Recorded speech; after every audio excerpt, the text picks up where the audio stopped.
Good evening, everyone. This is Dolores Cannon with the Metaphysical Hour. And this is live tonight. Tonight is October the 19th in the year 2012. And I've got to say that because you've been listening to recorded shows for the last 3 months. We've been out of the country. We've been traveling all over Europe for the last 3 months, from July until now in October. And I've made up my mind. I don't think I'm ever going to do 3 months in a row again. There was a lot going on, but that's a long time to be gone all at once. So tonight, me and Julia are going to talk about what happened during the trip, and we were in 7 different countries, so all over Europe. I've got a little scratchy throat. That's from the changing in the climate. The air, everything is different. Mm-hmm. When we left here in July, we were having record temperatures of 105 degrees here in Arkansas. I think the whole middle of the United States was baking at that time. Right. And we knew when we got back that it would be fall and everything would be different.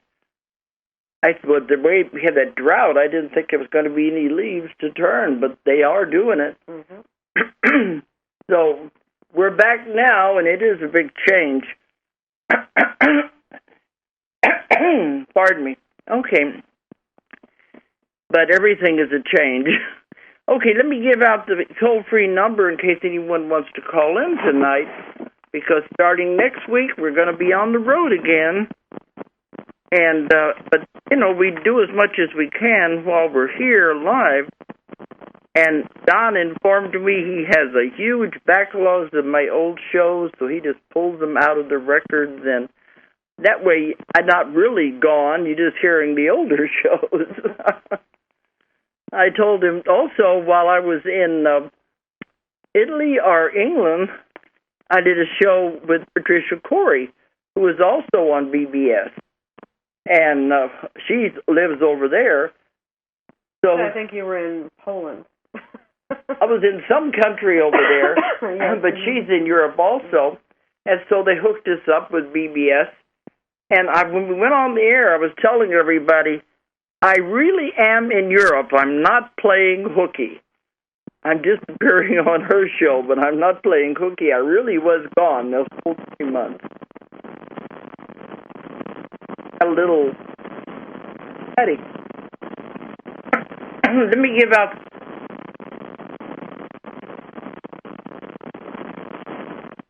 1-888-6 Rose 1-888 bbsradio.com.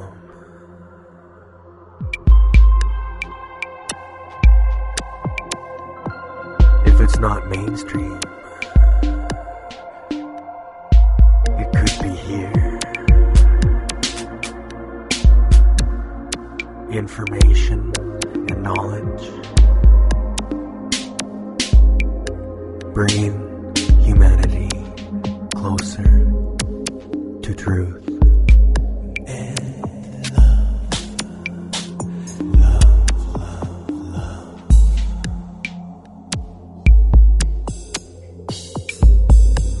bbsradio.com.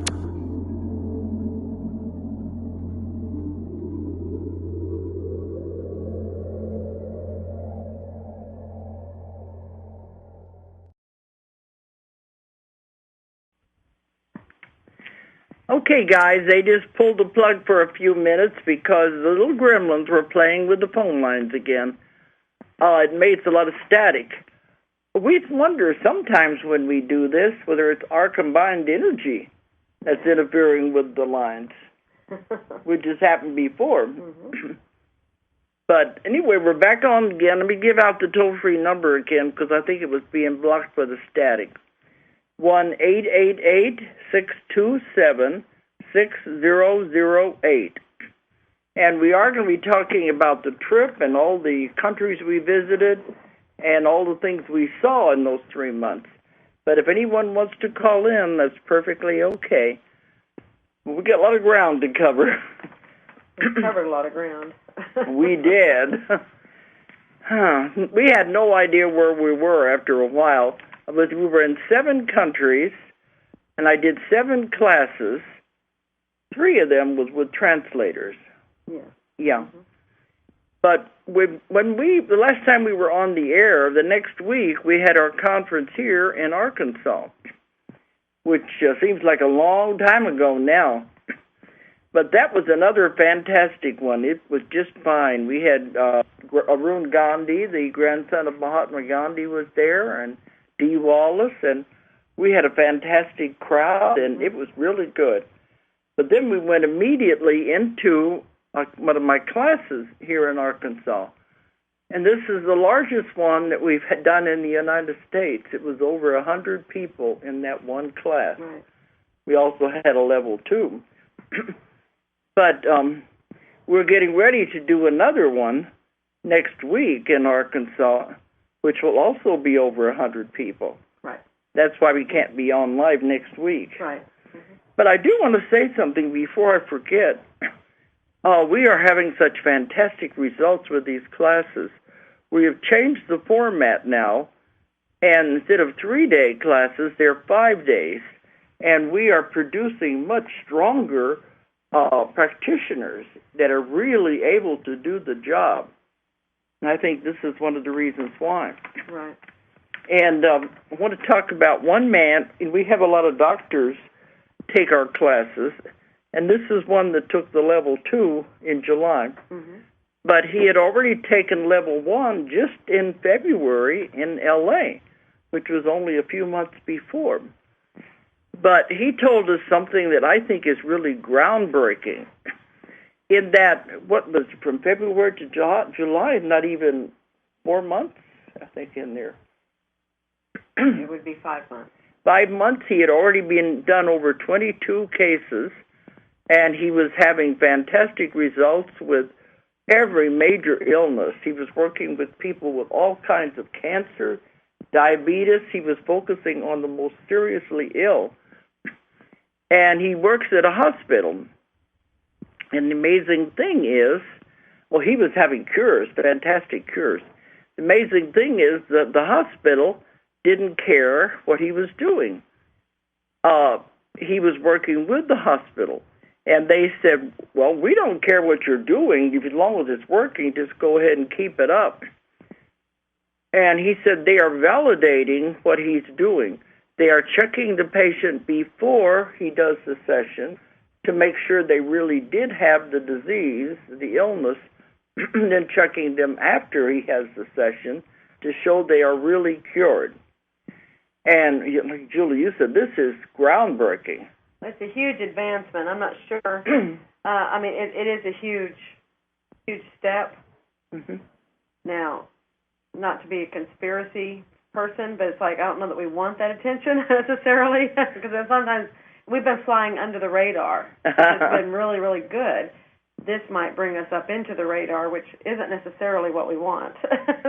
No, but it's giving. I'm sure that you're protected all the time, and the timing of it is fine. I'm sure. So I'm talking about that will give us validation for the work we're doing. Yes, I know, but with that comes other things, is what I'm saying.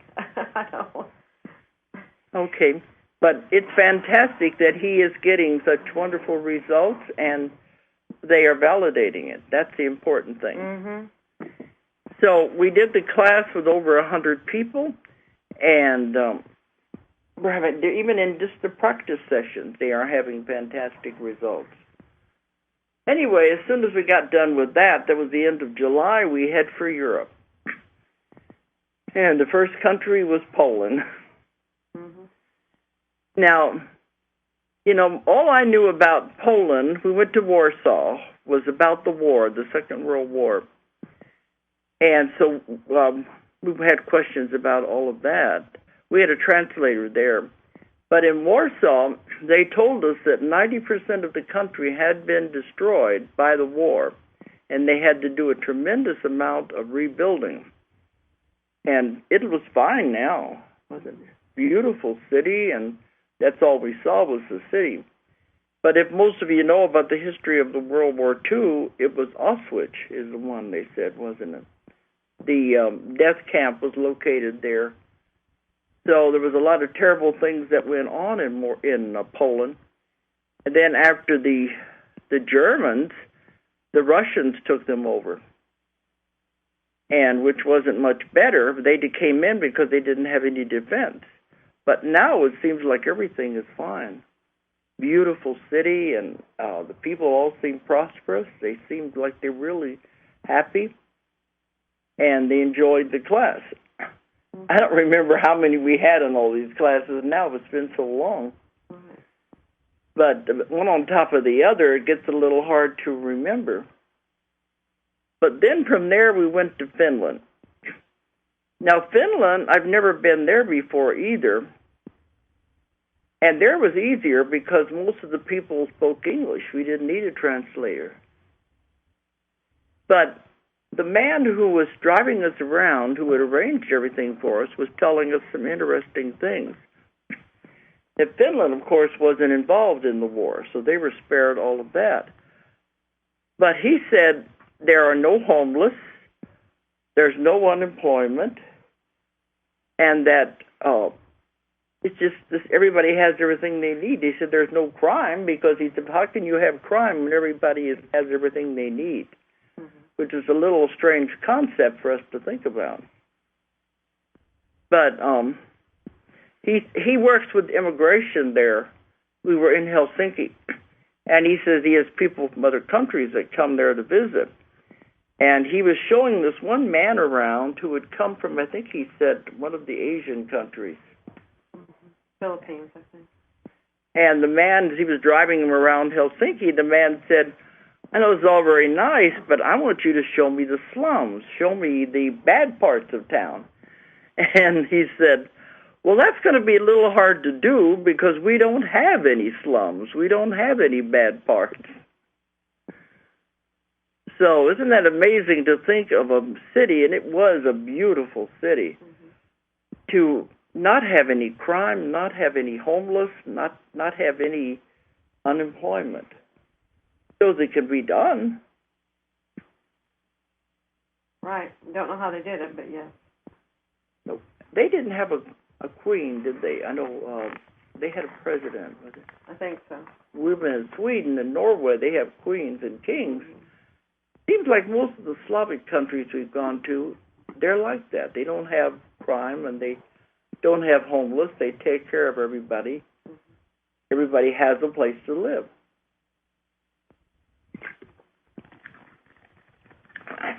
So they must be doing something right over there. Anyway, it was Helsinki. No translator. You're going to have to help me out as I'm trying to remember as we go along. Then we went back to England, and... no, we went to Oberstdorf. We went to Germany first before going back to England. Mm-hmm. Yeah, we went on to Germany. First we stopped in Munich and had a lecture there. Then we went to where I know is paradise. I said when we got there, I've finally found paradise. I've never seen such a beautiful place in my whole life. Everybody's always asking us, what is the most beautiful places you've ever seen? Well, it was 2 hours south of Munich. We had to go by train. And we had the class there, and it was a little village, a little town called Oberstdorf. And it was right in the Bavarian Alps, right on the border of where you leave Germany and go into Austria. The Bavarian Alps, and it was so beautiful. Everybody later who came for the class said, how in the world did you find this place? That it was so beautiful. Well, and it was something that tourists don't know about. It's local people know about it. It's not something that they advertise out in the world at large. So the Germans know about it, but not anybody else. But it was right in the mountains, and it was beautiful. They didn't have snow on them right now. Right then. Yeah, right then. We flew back. Mm-hmm. Was flying over the Alps, and there were snow on them then, so it was beginning to come. Mm-hmm. But they said at Oberstdorf is the best skiing in all of Germany. Mm-hmm. That's where most people come. The tourists come there for the ski season. So there wasn't a whole lot of people when we were there. No. But I know we was in this beautiful hotel, walked out on the balcony, and here was this beautiful landscape of all of these mountains. And there was we were on top of a hill, and down in the valley, between us and the mountains on the other side, was this little village, and there was a church down there. And every hour, it was tolling. You said even more than every hour. Yeah, it was doing every quarter hour. It was tolling the doing bells. the quarters, but then on the hour, it would do the number. But it was just, I've never felt such peace and beauty anywhere. Well, and in that village, they were all wearing patriotic dress, their Bavarian costumes. Yeah, It's like you step back in time. Mm-hmm. It was like you went back into time to a more peaceful time, a more beautiful time. But even when we were in Warsaw, in the old town, mm-hmm. that was peaceful too and beautiful. Right. Of course, that had all been rebuilt, mm-hmm. but they rebuilt it exactly the way it was. And I felt a great peace there around this big church. It was right at the square. But Oberstdorf was the same way. Everybody wearing the costumes, and it was just a lovely atmosphere, very beautiful. I don't know if we're going to go back there again, but I highly recommend it. Yeah, you might for a vacation. When do I get a vacation? Mm-hmm. My vacations are always working vacations. But maybe it was so beautiful and peaceful because I don't think the war got that far south. I don't remember it getting in there. It may have. But I want to remind you of the Sound of Music. Right. Well, if they did get that, I don't believe they got that far south because that'd been too much trouble to go over those mountains. But it was the same feeling as the movie Sound of Music. Pardon me. Another day or so, this will all be gone out of my throat. But we really enjoyed our time there, and everybody wanted to know how we found it. Well, it was people in our England office that discovered it, and they're the ones that made the reservations for it. But then we took the 2-hour train ride back, got into Munich train station to get over to the airport, and we were back in chaos again. From peace and beauty into chaos. But then we went back to England, and did we have the conference first there before we had the class? Yes, we did. Mm-hmm. This is our first time we have had our transformation conference in England. And we're going to make an annual affair out of it now. We hope. We don't really know what's going on, but this is the first time, and we had it in London. And we brought Arun Gandhi over, mm-hmm. and we had Guy Needler and a lot of our other authors that live in England. We had them there. But it was smaller than we wanted to be in attendance, but otherwise it was a really good conference. Right, it was. Very well received. So that's always the way it is when you do something for the first time. Also, we had competition. There's another conference that was going on, and at the hotel we were having it at was the Paralympics. No, a lot of people that were in the Paralympics were staying there. The Paralympics were going on that weekend. Yeah. That was their competition. It wasn't that they were going on that hotel. They were going on, period. That's what I mean. So all of London was stopping for those events. Yeah, they had just gone through the Olympics, and we missed that. We weren't caught up in the traffic with that. But then we get into the Paralympics, and the hotel was packed. So we were competing against that in London as well as this other conference. So I think that's probably what it was. Otherwise, it was a really good conference. Mm-hmm. And we're going to do it again in 2013. we got a lot going on in 2013. People say, when you're going to stay home? We've talked about slowing down, but it doesn't seem like it. We just keep going and going. But after that, then we had our class in England, out of Farringdon, Right. which is another big one that we have every year. But now we think we're going to have to move it from Farringdon because every bed and breakfast hotel in the whole town was completely booked. And people from our class were trying to find a place to stay. So I'm trying to remember what all happened. It's just one thing after the other. Right. But then we went on to Rome after that, and we had a class there. That was translators. That was one of the smaller ones. But there was a lot of people there that spoke English. But they said if we even had one person in the class that couldn't speak English, we thought we should have a translator. And what were they telling us? That they didn't think metaphysical things would go in Rome. Well, but most of the people that were there were not from Rome. Yeah, we found that out. Yeah, so it's like, we were told that they probably wouldn't be real receptive there. Well, probably not. I don't know that we had. I'm trying to think if we had any, but yeah, we did have some people there from Rome, but not very many. Anyway, after all of that, then we went on the cruise, the 11-day cruise of the Mediterranean. And that was really interesting. We had about 70, I think, people of our group that were on the cruise. And a lot of the people that came, I'm trying to think how big the group was, 20 or more, came from the Chinese class that I had in March in Shanghai. And they all came as a group. So we had to have our Chinese translator come to be there for them and help them. But they all enjoyed the cruise. It was really nice. But we went to Athens again. And, it's amazing, looking at that, the Parthenon, because here it is, the most beautiful, perfect building in the world. That's what they've called it.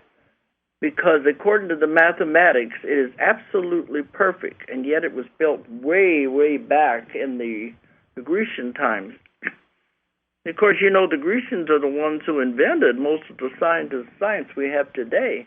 Mathematics would have been one of them. But it's so precise that most of the other government buildings have been patterned off of it down through history. But they are reconstructing it.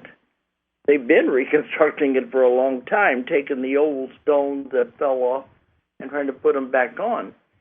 But there was scaffolding all around the Parthenon and huge cranes. And that's what, to me, is impressive. They're lifting these huge stones to rebuild the Parthenon, reconstruct it, and they got to use cranes. Now, how was that built in the first place? They didn't have cranes in those days. How do we know? Well, according to science, they don't. So that's one of the things that I was thinking about. How could they have lifted those huge blocks? I was thinking more of E.T. help. But this made it kind of drove it home a little more than I thought before because of seeing the big cranes trying to raise the stones. It was a lot of work, too. But, you were more attracted to the other temple that was sitting next to it. Yeah, it was right across from it. It was next to it or across from it, however you want to look at it. But it had all these women on it. And I didn't really understand what it was. They didn't really explain it. But I just kept being attracted to that building. The Parthenon was nice, but it's like it's just a building that's in disrepair. I mean, it's in pieces, Yeah, it's ruined. This other one had all these women around it, and that just kept attracting me. So I kept taking pictures of it. And then when we came out, that's when you were saying that was the temple of the goddess goddesses, priestesses, or something like that. The priestesses that took care of everything. Right. Because the pillars of that temple were women. Right. Statues of women. Yes. Instead of pillars. 7 women. Like those were probably the priestesses that took care of the of Athena and all the temple. But the smaller temple. Right. But you said that was more attractive to you. Well, that got my attention. I didn't know what it was, but it just kept getting my attention. So who knows? Who knows? Because I know I was at the Parthenon. I've written about that in a past life. I remember bits and pieces of that. But you may have been in the other part. Maybe. The other part, if the Parthenon didn't attract you. No, it really didn't. But that building, I went all the way around and took all these pictures of it. So. Okay. But there's a lot of walking on these tours. Well, that one, what was, I don't know what the word to use. There's so many people. There were so many people. And, I mean, that's good for them and their economy, but it's really hard to see anything. I mean, you're going up the steps through the Parthenon. I mean, the first step, go up to the whole landing where everything is. And I mean, it's completely, we call it, it's completely covered with people. And you get up, you're going partly. I mean, you have to rummage through people just to climb the steps. And it was like, it was just too many people, and they weren't trying to make it, where it was. I mean, that was good for them. That's they've been hurting. Greece has been hurting with economically. So they want people, and I mean, there were school groups there and everything. There's little children and everything, but it's just there were so many people. And here, when we had been in these places everything was just so peaceful and quiet. And then we get pushed in with all these people. It was hard. The energies were hard. So.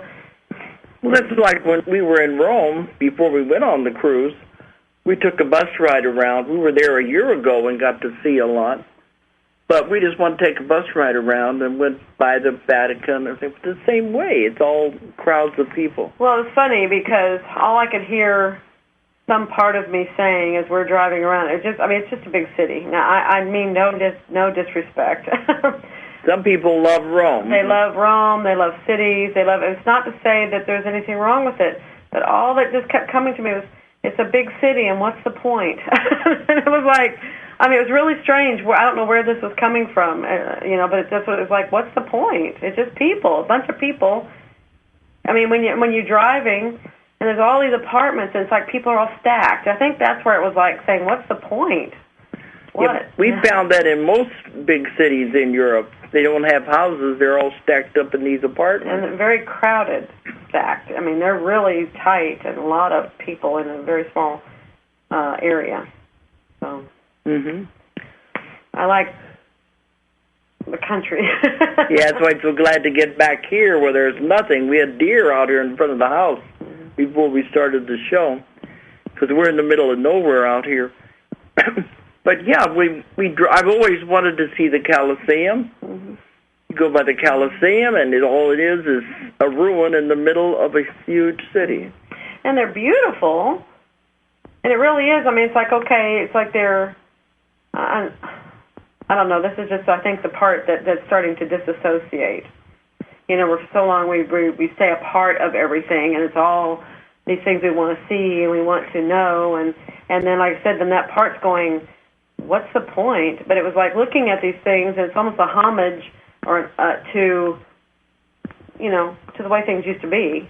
It's just saying, okay, this is what you used to have, and I appreciate that because they're massive, they're beautifully constructed buildings.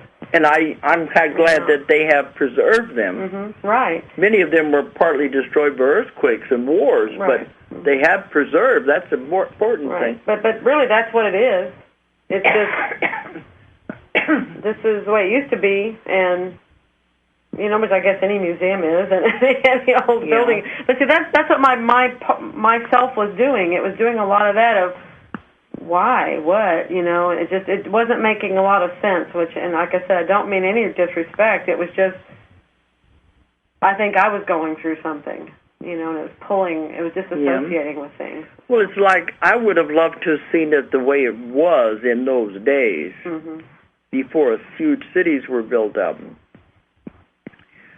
When we've gone to these ruins and things, but it's not the same anymore. And I wrote it in one of my books after we came back last year about it's like. That's what's disappointing, is that the real thing isn't there anymore. Yeah. Seems like the only way you can have the real thing is just to regress people in past lives to when they were there, right, and living lives when it was grand and beautiful. Well, that was like when I was in Egypt, and the person that was taking me around, when he made a comment, that brought that to home. When he made a comment, it's like, what do you think would be, if we could just get rid of all this sand, then we could see what's here. What do you think was there? It's like it's probably a huge city there. Yeah. It's just buried. But that's just it. It's like that's when you start seeing the rest of it. And it's just, everything keeps getting buried and trapped, and and everything that we have now may go through that too. I mean, it may all get buried and stuff, and other people will.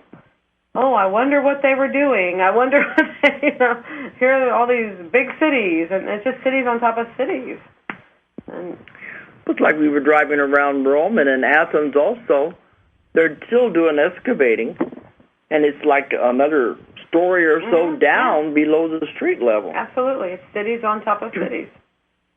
They're digging up the ruins of old cities. Where was that? There was another place. It was one of the Greek Isles where they had uncovering right next to the port where the ship was. Right. And they were uncovering tiled floors and everything. I think that might have been Rhodes. Yep. It could be. I think it was on the Isle of Rhodes. And you could see what it used to be like. Right, because that's where they would have had all the other stuff. So I'm sure it was Rhodes. But it's like everything is down further. I had a friend that lived in Athens. She said, every time you dig anywhere in Athens, you're going to find ruins, find artifacts.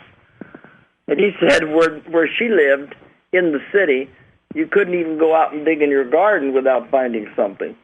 So you just didn't tell anybody. Otherwise, they got to stop everything, and they've got to find out what it is and do the archaeological things. So it's just Athens, Rome, they're just built on top of other cities. I don't know. Do we do that over here in the United States? We haven't been around that long. Probably not. Yeah, I mean, we don't have those layers like because that. So the United States isn't that old. Well, it's older than we think it is, but. Oh yeah, but I mean not like that. It goes back thousands of years. Cities and things. They just keep going up. It's like, at what point did something that was there nothing, and then they had to build something on top of it? See, it's like. Well, a lot of it could have been earthquakes or wars or volcanic eruptions. Right. That bury it, and then people leave for a while, and they come back. It's all covered, and so they start building again. Mexico has that. They have layers of other cities on top of cities. Well, let's see if they have it. We probably have it. Except we're not that old. We're old in young Mexico. Country. But Mexico, I mean, we've all been here. So, who's to say? Anyway. But that's when I kept thinking at the Parthenon, here they're reconstructing with cranes, and they had UFOs lifting those blocks. I don't know how they did it in those days. Or like the same way they did the pyramids, with sound and that. And that's what I mean. It has to be done some other way. Right. We haven't caught up with that way yet. But then we went to Turkey. How do you pronounce that? Ephesus? Ephesus. And Ephesus, they said this was a new port that had just been built for the the cruise ships to come in. Right. This is something new to bring tourism into that city. because they wanted the trade, and this is a new port. Right. And we were there. They said we were going to be about the last cruise line for the year. And this was what? The beginning of it was October, yeah. Yeah, it was October. It was the 5th and the 15th. It was been about the middle of it, probably. No, it was toward the beginning, so it was about the 7th or 8th. Because they said at this time of the year, the seas get really bad. They have high winds and rough seas, and so the ships can't make it into the port. That's one of the reasons they don't usually go and dock in those areas. Mm-hmm. So only a few months out of the year can those people have tourist trade. But they took us on a tour around the whole city. They showed us one place that I have question marks about it. It's one of the highest points in outside of Ephesus was supposed to be the house of Mother Mary. And they said she came there with John. He brought her there after the crucifixion, and this was a house she was supposed to have lived in. And it was way up, real high. It took a long time to get up there with the bus we were on. It had a beautiful view. They said they took her there to keep away from the Romans and all the trouble that was going on after the crucifixion. But I have questions about that story because that's different than what I've found in my research. But then when they were telling us about it, the tour guide, he said it was all a vision of a nun. Yeah, absolutely. No scientific. It's just that when they went and looked at this place that she saw, there was a house there, but it was only a foundation. I mean, it was just only a base. It wasn't, and then they went from there. Because they've been destroyed so many thousands of years ago. Right, so I guess they said, well, since there was something there, and she saw it and didn't know about it, then that must mean it's real. But that's what it's based on. But I was surprised because I thought the Catholic Church, didn't go along with visions and seeing the future and seeing things like that in psychic visions. Yeah. They've always said they didn't, because that was why in order to become a saint, you had to prove all of these things. Mm-hmm. But this was a Catholic nun that they said had visions, and she saw that Mother Mary had gone there, and there's no real proof of the whole story at all. Right. And she had other visions exactly where it was, and so they followed her directions, and it's the remains of a house. You could see where the original foundation was. It came up a few feet. Right, and then they just... And I asked them, well, how do you know what the original house looked like? She said, well, they just modeled it after the houses that were around there. Yeah, the architecture of the time. Mm-hmm. And they have a painting of this nun is in that building. And they treat it like a little chapel, really. They have places where you can light the candles.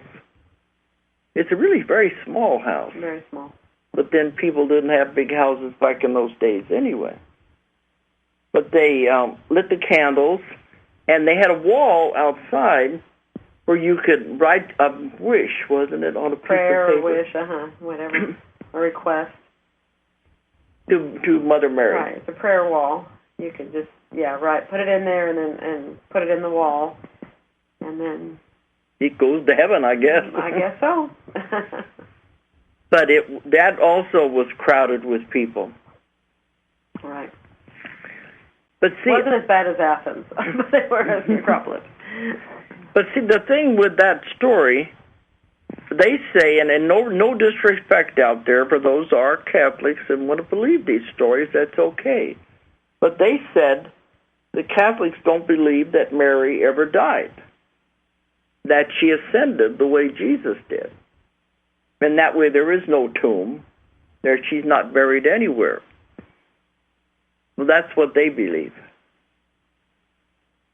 But according to what we found, and it's in the back of my book, Jesus and the Essenes, a lot of the research I've done and finding all these old books that have been sent to me, is that they all came to Glastonbury.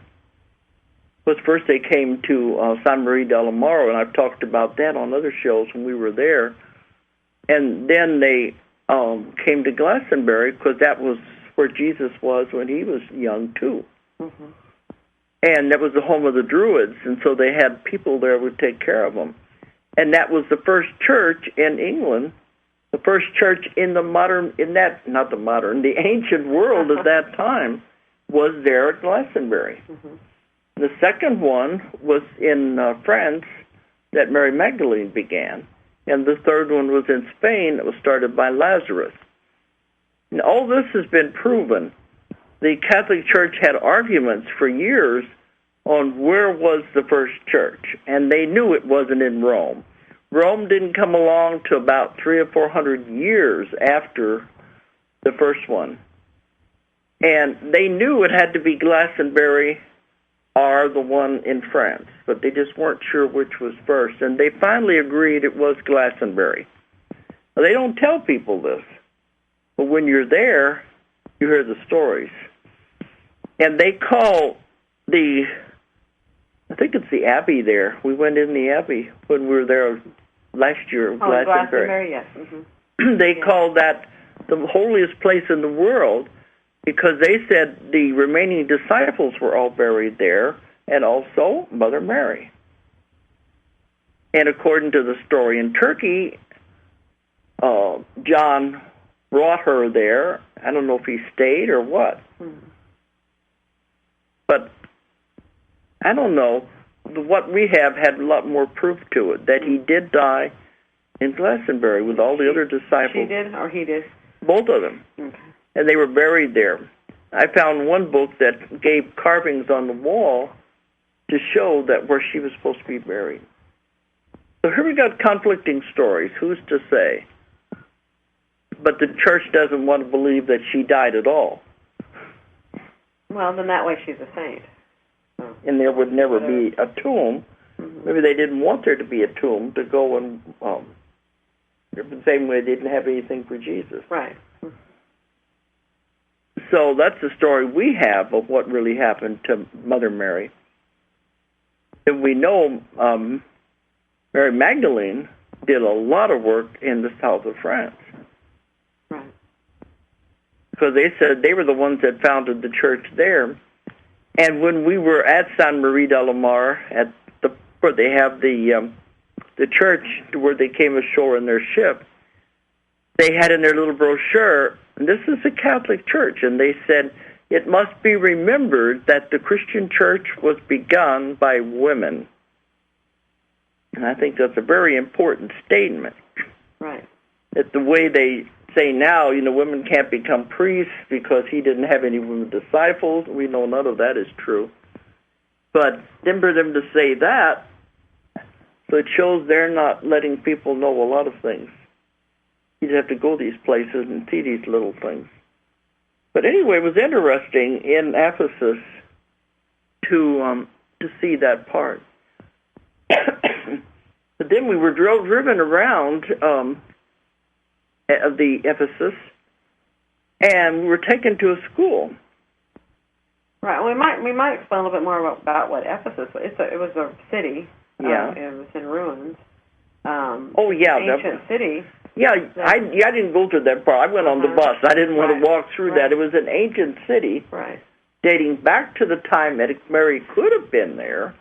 Right. Tell them about very that. Old. But it was really impressive. Some of the parts that they had uncovered, it was similar to Pompeii and how they had uncovered so much.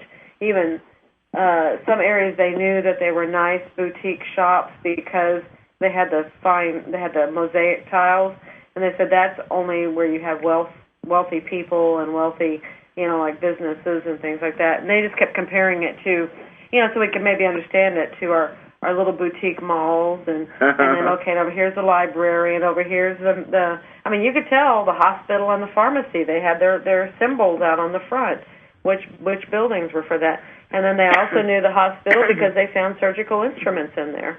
Was this buried by a volcano too, or did they say? I don't remember. But they said it's one of the best preserved cities and ancient cities. Right, and they've been reconstructing it. It's just very slow reconstructing it. A long, long time they've been trying to do it. Back in the 70s, an American company went in and did the most work on the library. So that has a lot done to it, but for the most part, it's just very, very slow progress that they make. And but you could see the houses. I mean, they're public. I guess it was a spa, and it was like the restroom and the whole system. I mean, it's all these toilets that were in a line, and they were regular urinals. Yes, absolutely. And we're in this. Okay, and they had water running under it. That where it was just very sanitary. They had water systems. They had everything. When I wrote Jesus and the Essenes, and we did a research on Qumran, they had urinals, and people said they couldn't have. Right. This proved that they did have them in those days. Absolutely. Okay, is somebody there? Hello? Yeah, hi, this is Janine. How are you? Fine. We're finally home for a little while. How are you, Janine? Well, I'm calling to give all my love to both you and your daughter, Julia, and to give you as much positive energy as I can give you, because I think the work that you're doing is tremendous. It's very much needed. And unfortunately, I came into this call a little late because I got confused with Central and Eastern Standard Time. But I just wanted to say, I saw one of the conferences, YouTube, Dolores, that you did. Yeah. And I have to say, I was very much taken with what you were saying about the first, second, third waves, the ETs, and different things. And I've had a lot of strange things happen to me over my lifetime. But I have ordered your books, and I'm so looking forward to reading them, because everything you talked about certainly rang through. And I was just wondering, with the first wave, because I believe I'm the first wave, is there anything in particular that in your sessions, things that we can do to advance our purpose here? I know it's being here and just being here is what we're supposed to do, but I tend to think, along with some of your callers, and I've listened to some of your archives, that it's got to be more we can do. Mm-hmm. You want to answer that? Yeah, all I'm hearing, what I was hearing as you were saying that is they were saying breathe, and it's like just the B part again. When you do that, you are when you are at home with yourself, that puts all this energy out to everybody else, and that's what helps them, to bring them up. That's what you're doing. That's what you're here. I mean, just putting out all your positiveness and all of that wonderful energy, and then that affects everyone around you and has a ripple effect that keeps going and going and going. How better can you help? I mean, what's better than that? Because the ones that we write the books through, they've said you don't have to do anything. You just have to be. Right, and that's what you're saying, well, surely there's something more, but it really isn't. Just keep being the best you, and that, you're always working on you. Well, then that's an example for everyone around you, and at the same time, it's all those wonderful energies are rippling out. So that's what we're here for. That's what, and then as the waves, they're setting examples and showing everybody else how to do that. And they're generating positive energy. Mm-hmm. So you're like a model, example. Right. And it may not seem like you're doing anything, but you really are. Absolutely. Actually, to be honest with you, I do feel like I've done that, and most of my life I felt like I've been here for others, not necessarily for myself. But can I ask one more question? Yeah. I think we have another call or two, but very quickly. Okay. Dolores, you talked about the frequencies, and I've experienced a lot of changes in frequencies. And I was just wondering if you know of any more major ones that will be coming. Well, we had two big ones in June, right before we started on this. I don't know if we've heard. They just told us they become more frequent. Oh, they're constant. They're constant. So they're speeding up, I think. Okay. Right.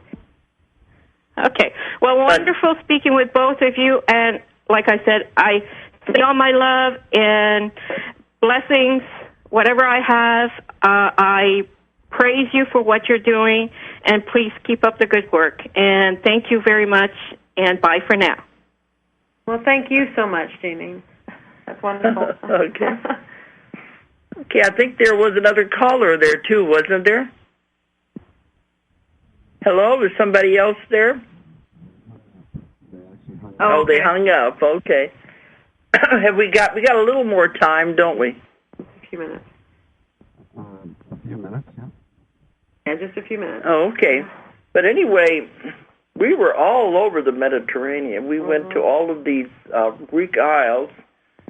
And the one I was most fascinated with was Rhodes, because I've always heard of the Colossus of Rhodes. In ancient times, it was one of the seven wonders of the world. It was supposed to be a huge statue. And we found out while we were over there, it was almost as big as the Statue of Liberty. Right. And it was supposed to have stood to where it was astride the harbor, and the ships would go between the statue's legs to get into Rhodes. And that's where they were doing all this excavating and finding these parts. It's a huge wall. It goes all the way around the old part. Right. It's a beautiful city. It was a very nice island. That place was very nice. Here again, I kept thinking, how could they build something as big as the Statue of Liberty in out those of bronze. days? It was out of bronze. Bronze, too. yeah, which was extremely heavy. It was an earthquake that destroyed it. And they said when it fell, it destroyed a bunch of houses when it fell on it. And they were going to rebuild it, but it was the Oracle of Delphi who said no, because they had offended the sun god. That was supposed to represent the sun god. And so it laid there on the ground for 800 years. But even then, it was considered a marvel of the ancient world. Yeah. So finally, some Arabs bought it and took 900 camels to carry all the bronze away. There's quite a story there, too. Right, right. Okay, I think we're coming down to the wire here. But that's one thing I like when we're doing these things. I want to explore. I want to know the history and where all these things came from. How they could build something like that. Well, they said there's some Americans that are planning to rebuild a replica of it. We'll see what it takes to get them to it. Right. Big cranes. Huge cranes, probably. They said the Statue of Liberty was modeled after that one. Yeah, you could see it on the pictures, how it was. It had a lot of similarities. Because they had the rays shooting out of the head. Right. The and same way. Holding the light. Yeah, and he was holding a light, which was like a lighthouse from the harbor. So anyway, the world gets smaller and smaller, and we're finding out more and more of it as we travel. Right. But that is a gorgeous area to cruise on. All the islands, it is just wonderful, wonderful things to see there. So if you ever want to take that cruise, it leaves out of Rome, and this was an 11-day cruise. And we had lectures and workshops on the cruise, so we were working at the same time. And now we are, 2013, we are penciling in. Don't have all the exact dates yet, but we've got a lot of other countries to go to next year. Just stay posted, because as we're working on them and getting them started. So as we finalize the details, then I post them. So it'll be on our website. Right. So next week we're having our class here in Arkansas again, and it's going to be over 100 people again. Right. We're getting close to being full. I think we only have about 10 spots left. It'll be full. These classes are getting to be the biggest in the United States now, so they're huge. But we're training a lot of people, and it's good. Yes, very good. Okay, I think it's coming up now, the time for us to sign off. And this is a live show until the 9th of November. After we do our classes. And after that, I'll head out to China. Beijing, Shanghai, Taiwan. Then I'll be doing a seminar with Doreen Virtue in Honolulu. And I'll be back home the beginning of December. So we'll be keeping you posted on those things, too. Everything is on our website. Anyway, this whole year has sure flown by. So we'll thank everybody for listening tonight, and everybody stay safe, and the year's almost over. That's right. So good night, everyone. Make it great. If you enjoyed the show, check out more of our other videos, and be sure to subscribe and click the like button. Thank you for listening to the Metaphysical Hour with Dolores Cannon.